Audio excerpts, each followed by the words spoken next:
Hi there and welcome back to my channel on all things creative, including resin. Today I'm going to show you how you can up your resin creations to a whole new level by using a laser cutter and engraver so that you can create custom-made resin designs, and I'm using the Xtool M1. I'm not going to do a whole unboxing and setup in this video, but I will show you just a quick intro about the machine and then I'll get to the good part. And in this video, I'm going to show you examples of 4 gorgeous custom-made designer projects I've made with the Xtool M1. So setup is really easy. You just unbox the M1, then attach the flexible air vent with this metal clip and stick the other end outside of a window. It can get quite smelly depending on the material you're using. And to be extra cautious, I do use a shop mask when I'm using the machine. So all you need to do is plug in the power cable, plug in the USB connector that connects to your PC, and then you can also connect via Wi-Fi.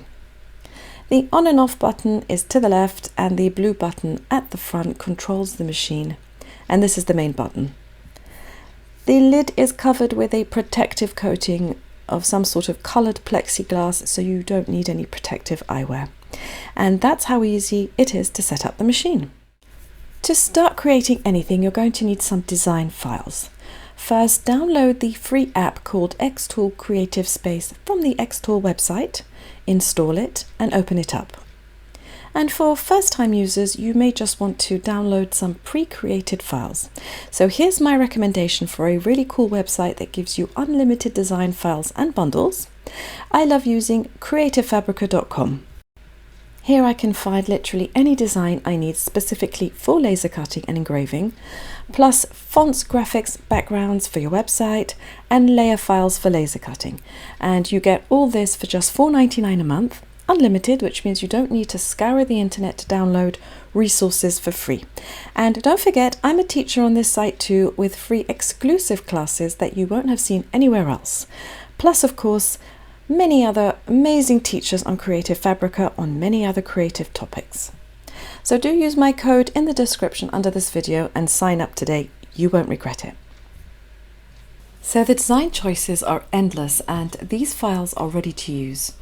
All you need to do is just choose a project and download it. And then you can import this into Design Space and you're ready to go.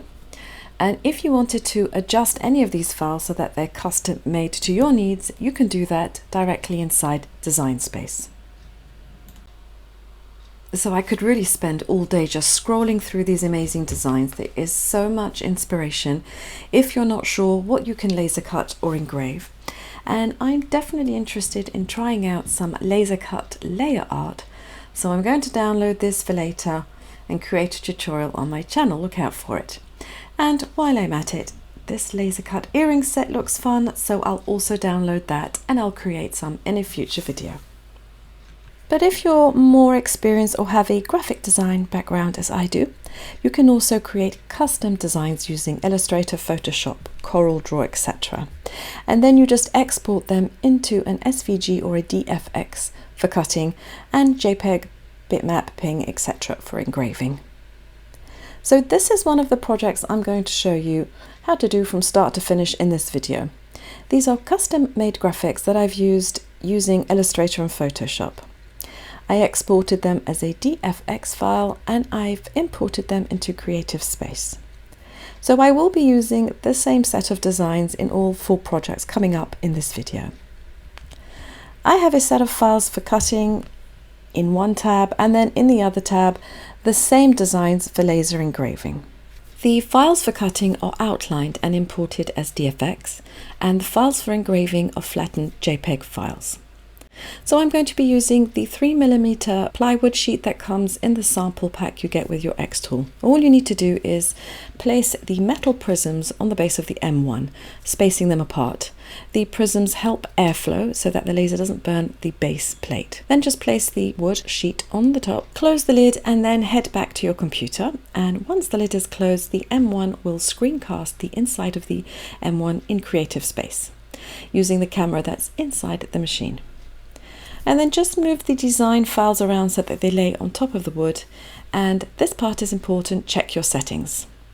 If you select the design, the object setting shows up on the right, and you can select each element on the page and choose to output, which means it will cut, or you can ignore it and it will skip cutting that selected element. Under processing, choose what you would like the laser to do. Score will laser the outline of the selected object, engrave will laser engrave your material, and cut will laser cut the object. So I want this cut, so I'm going to select cut. Setting will determine whether you use Xtool's predefined settings or your own manual settings. To change this, click off the object and onto the background, and the material settings will appear on the right. Make sure you select laser flat if you're laser cutting, and further on in this video I'll show you how to use the blade cutting tool to create stencils out of mylar. Then you'll need to select the material, and in this case I'm using 3mm basswood. And the thickness is correct, 3mm. Then you select whether the height is raised on the prisms, and in this case it is. And if you find your camera image shifts, just move your elements back onto the board. Then once again select the object, and you'll see the setting has now changed to reference, which is the Xtool predefined settings. In this setting, it has selected the power to 100% and a speed of 3 and 1 pass. This is a perfect setting for this wood. It works, so I don't change this. So once you're happy with your settings, just click Start, and a preview will show, and then press Start again on the top right. And as an extra precaution, and because you should never leave the M1 running on its own, you will need to press the flashing blue button on the M1 machine itself, and then the laser will start cutting. So this is the exact same process you will need to do for the next 3 creative projects coming up in this video, so I won't redo this part again in the future. The only thing that changes are the settings.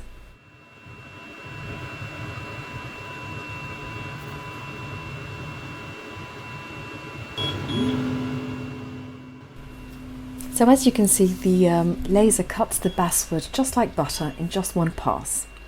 And so now onto the creative part, which I know is what you're mostly watching for. So first I'll remove the cuts and take the bits out that have fallen to the bottom. I will need those as inlays for this project, so I'm going to keep them to the side. So this is a pretty fine cut with the laser, so the cut bits are snug, but just a little light tapping and they fall out. And again, I'll keep all of these for later.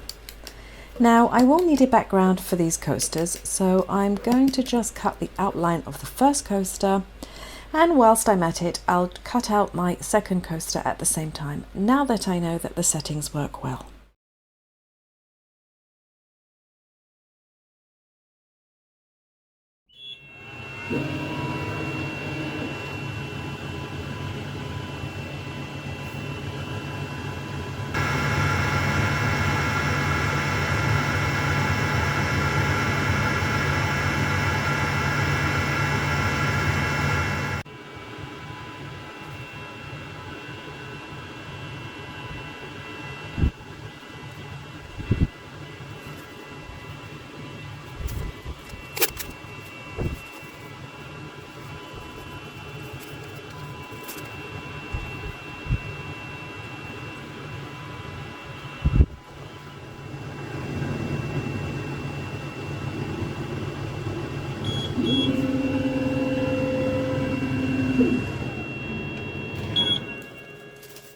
And here's a little tip I found to gather all the cut bits in just one go. A little painter's tape stuck to the top, and they come together in one piece. Now for this project I could leave the wood natural, but my designer coasters need a black background. So 1 or 2 layers of black acrylic paint with a foam brush, and I have a nice smooth coverage.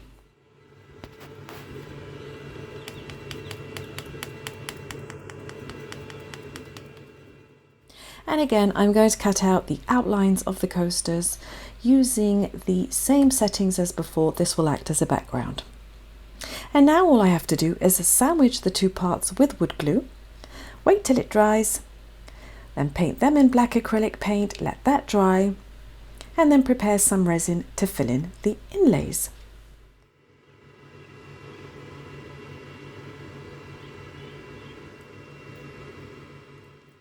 And I will be showing you the full process of inlaying this with resin over on my Instagram account. So do follow me over there. I'll leave the link to my Instagram account down below.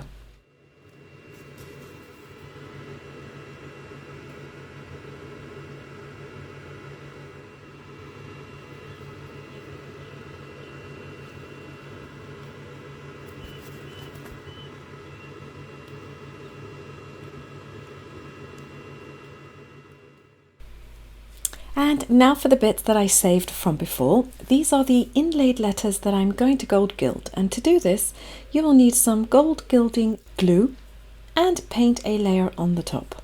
Leave it per instructions to get tacky, and then you can add some gold leaf on the top.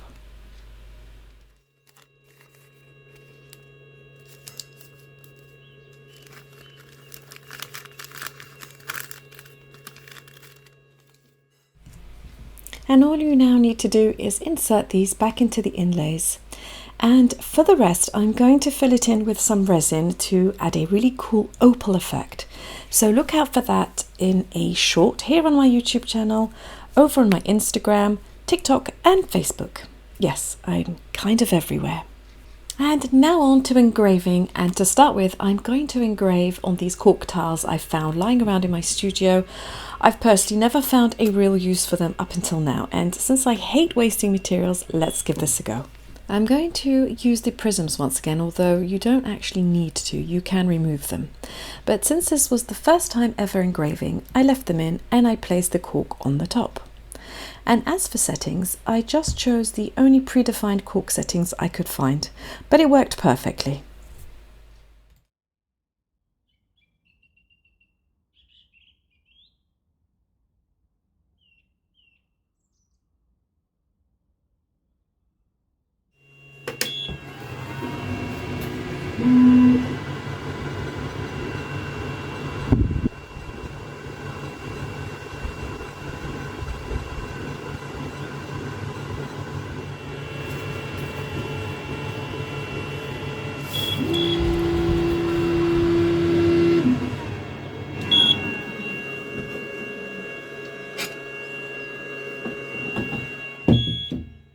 And here it is, not bad for a first attempt, if I say so myself. The engraving is nice and dark, almost black, perfect for this theme. I like it so much, I'm going to do 3 more using the exact same settings as before. And as a bonus touch, I decided to add my logo to the back. So here's a neat feature of Creative Space using the Smart Fill option at the top. Import your flattened logo and place it on just one of the tiles. Then click Smart Fill, and if by magic they appear centered on all of the other cork coasters. That's a really nice feature. Again, nice and dark, almost black, but if you wanted them just a little lighter, just increase the speed and you'll get like a medium brown tone to the engraving. And I also experimented on a piece of wood slice, and I'll show you the result at the end of this video. And for my next example, to engrave on metal, some prep is required. If you try and engrave on metal as is, the metal won't engrave. So what I do is I blacken the surface with just some paint. Just some acrylic paint will do, 1 or 2 layers, and this will allow the laser to penetrate through. Anything that is see-through transparent, the laser won't penetrate. So you do need to blacken it first. This includes glass and any type of other metal. So you just paint a layer or 2 so you have covered the entire surface. Let this dry, and you have to let this dry completely before you do. You can use acrylic paint and chalk paint. And then once again, import your design. I'm using the same flower design and I'm placing it on the top of the metal coaster in the screen preview. And for the settings, I'm going to try the silver bone dog tag setting. The tag is also included in the M1 box, so you can experiment with this too. But my coasters are gold metal, and for this attempt I'm just going to use the silver tag setting. And once you've set the parameters, press start, then go over to your machine and press the blue main button on the machine once again, and the engraving will begin. So engraving on metal takes a long time to laser, so do be patient. This particular piece took over an hour to engrave using these settings, and the predefined speed was quite low, so I'll have to experiment further to see if I can up the speed and still get a good engraving.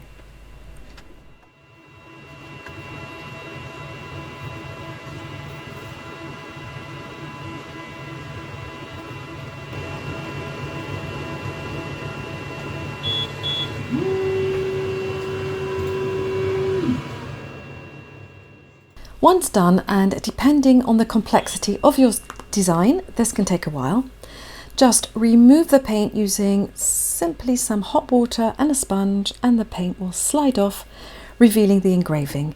And honestly, since this was the first time I did this, I was blown away. I really couldn't believe how good the engraving came out. It's absolutely amazing.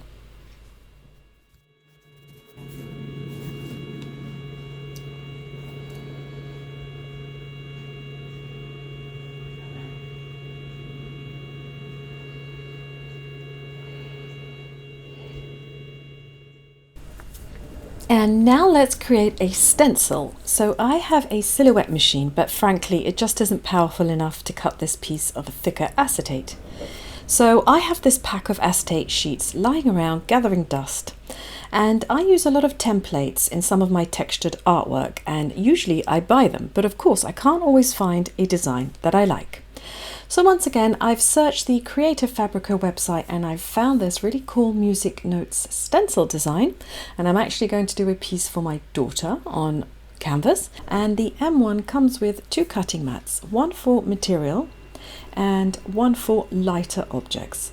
Both are included with the M1, and for this application I'm just going to use the light grip mat and place my sheet down, making sure it's flat. So both sides of these mats are sticky.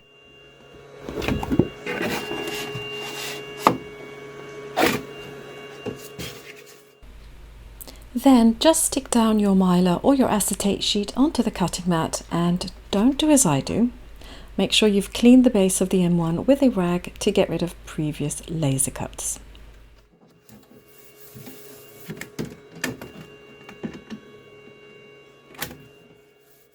And then you're ready to start cutting. The blade attachment is bundled together with the M1, and it comes with a pack of 5 blades. So you just take one of the blades and you pull back the top, and the blade will just literally slide in.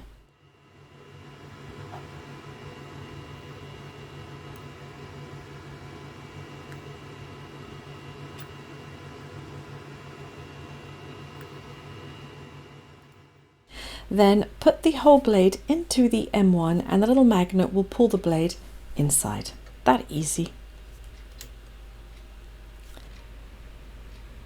So then once again, follow my previous steps on setting up and previewing, and then just change the settings to these. Select the blade cut option, and for my use, I'm using the transparent frosted PVC as the material setting. Import your image and place it on top of the Mylar sheet. In the object settings, I will leave it as it is, except I'm going to change the passes to 2 passes. If your sheets are thicker, change it to 3 or 4 passes, and you will just need to test this out until you get a nice clean cut. And then you're ready to start cutting. I really love making my own custom-made stencils, and now I can use up that whole pack of acetate sheets that I bought ages ago.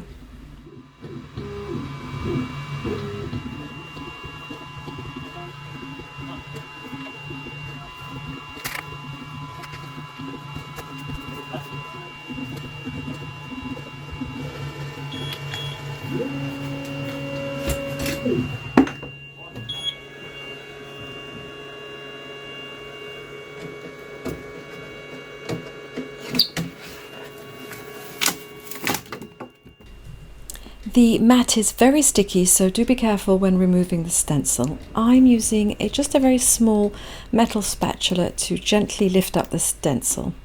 And I'm really happy now that I can finally cut my own stencils this easily. Some of the cuts were really fine, and the M1 had no trouble cutting through them cleanly.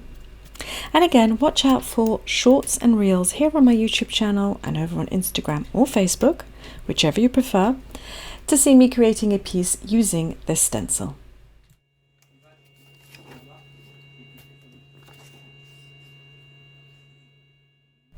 And another quick tip, don't throw the pieces of plastic that you peeled off the cutting mats. Just use them to protect the sticky surface by covering your mat when you finish cutting. So that's a really quick run through of all the different mediums you can use with the Xtool M1. And I filled in these coasters in resin, and if you want to see how I did this, I've created a reel on my Instagram. Follow me over there to see it, and I'll also be showing you how I'm going to use these offcuts from the flower coaster so there's no wastage at all, and that will also feature as a reel on my Instagram. And this is an example I did of a deeper engrave on a piece of wood slice, and I really think it came out lovely. And once again, that did take a little while to do, but the effects are amazing. I'm going to have to finish that set of engraving on my gold coasters. And once again, here are the examples I did on cork. In future videos, I will also be experimenting by engraving on glass, and I'll be showing you how to cut acrylic and showing you some more amazing custom design projects you can recreate at home. I've got loads of ideas for you, so make sure you're subscribed to my channel and click the notification bell for my channel so you don't miss new uploads. All the links to purchase the M1 can be found in the description under this video, and I will admit it's not cheap to buy, but definitely worth it for small craft business owners like myself, or if you really want to up your resin creations. Please do use the links. The affiliations help me to buy supplies so I can show you more inspirational tutorials for free here on my YouTube channel. Thank you all for watching, and a big hello and welcome to all my new subscribers, and a big thanks to my existing subscribers for still watching and commenting. I appreciate you all. See you soon for some more creative fun, everyone. Take care. Bye.